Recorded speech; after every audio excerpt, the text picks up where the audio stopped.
आज के वीडियो का विषय है सरकार किसे कहते हैं, कैसे होता है नई लोकसभा का गठन और जब किसी राजनीतिक पार्टी को पूर्ण बहुमत ना मिला हो यानी कि खंडित जनादेश मिला हो, ऐसे में सरकार कैसे बनती है और कितनी मजबूत होती है सरकार, इस वीडियो में डिटेल से चर्चा करती हूँ। सबसे पहले जान लेते हैं कि सरकार किसे कहते हैं। तो सरकार कुछ निश्चित व्यक्तियों का एक समूह होता है जो राष्ट्र और राज्यों में निश्चित काल के लिए निश्चित पद्धति द्वारा शासन करता है। इसके 3 अंग होते हैं। पहला होता है विधायिका, दूसरा कार्यपालिका, तीसरा न्यायपालिका। सरकार के तीनों अंगों और इसके कार्यों के बारे में हम अगले वीडियो में चर्चा करेंगे। अभी करेंगे तो वीडियो लंबी हो जाएगी। संविधान का अनुच्छेद 81 लोकसभा और लोकसभा की संरचना को परिभाषित करता है। इसमें कहा गया है कि सदन में 550 से अधिक निर्वाचित सदस्य नहीं होंगे, जिनमें से 530 जो होंगे वो राज्यों से होंगे और 20 सदस्य जो होंगे वो संघ शासित प्रदेश यानी कि यूनियन टेरिटरी का प्रतिनिधित्व करेंगे। अनुच्छेद 381 के अनुसार राष्ट्रपति 2 एंग्लो इंडियन को मनोनीत कर सकते हैं यदि उन्हें लगता है कि सदन में समुदाय का प्रतिनिधित्व अपर्याप्त है। संसद के अधिनियम द्वारा राज्यों का पुनर्गठन होने की स्थिति में राज्यों के क्षेत्रीय निर्वाचन क्षेत्र में प्रत्यक्ष चुनाव द्वारा चुने गए सदस्य संख्या की सीमा बढ़ सकती है। वर्तमान में राज्यों में 524 और केंद्र शासित प्रदेशों में 19 लोकसभा सदस्य हैं। संविधान के 84वें संशोधन अधिनियम के बाद 1971 की जनगणना के आधार पर अलग अलग राज्यों को सौंपी गई लोकसभा की मौजूदा सीटों की कुल संख्या 2026 के बाद होने वाली पहली जनगणना तक अपरिवर्तनीय रहेगी। लोकसभा का सामान्य कार्यकाल 5 वर्षों का होता है, किंतु इसे राष्ट्रपति द्वारा पहले भी विघटित किया जा सकता है। संविधान के अनुच्छेद 352 के तहत आपातकाल की अवधि के दौरान स्वयं संसद द्वारा पारित अधिनियम द्वारा सामान्य कार्यकाल को बढ़ाया जा सकता है। इस अवधि को एक बार में 1 साल से अधिक नहीं बढ़ाया जा सकता। आखिर सरकार बनाने के लिए कितना बहुमत की जरूरत होती है? तो आपको बता दें कि लोकसभा में कम से कम 50% का बहुमत होना जरूरी है।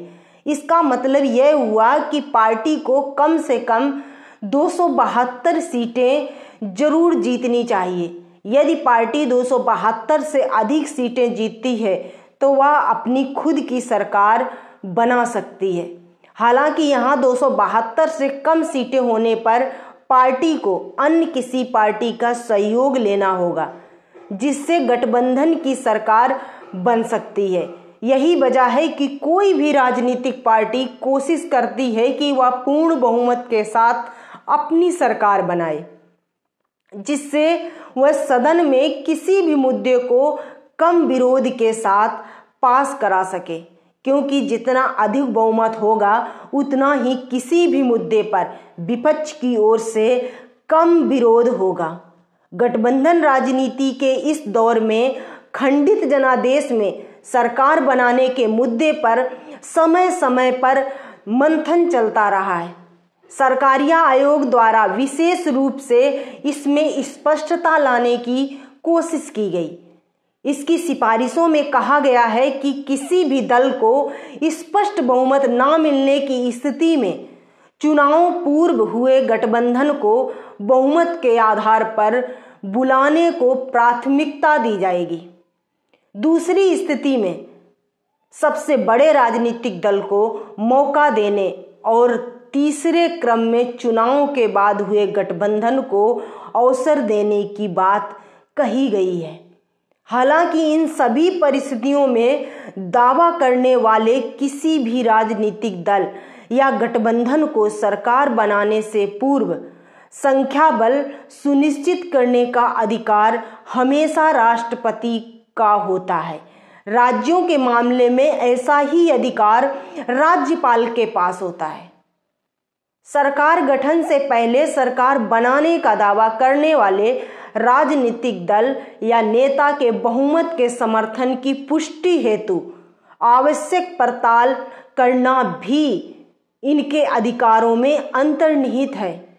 खंडित जनादेश के मामले में सरकार गठन यानी कि जब 272 या इससे अधिक सीटें कोई भी राजनीतिक पार्टी नहीं पा सकी है, खंडित जनादेश के बाद ऐसी राजनीति देखने को मिल जाती है कि जो सबसे बड़ी पार्टी थी वह चाह कर भी सरकार नहीं बना सकी है या उसे सरकार बनाने नहीं दी गई और किसी दूसरे दल ने समीकरण बिठा लिए।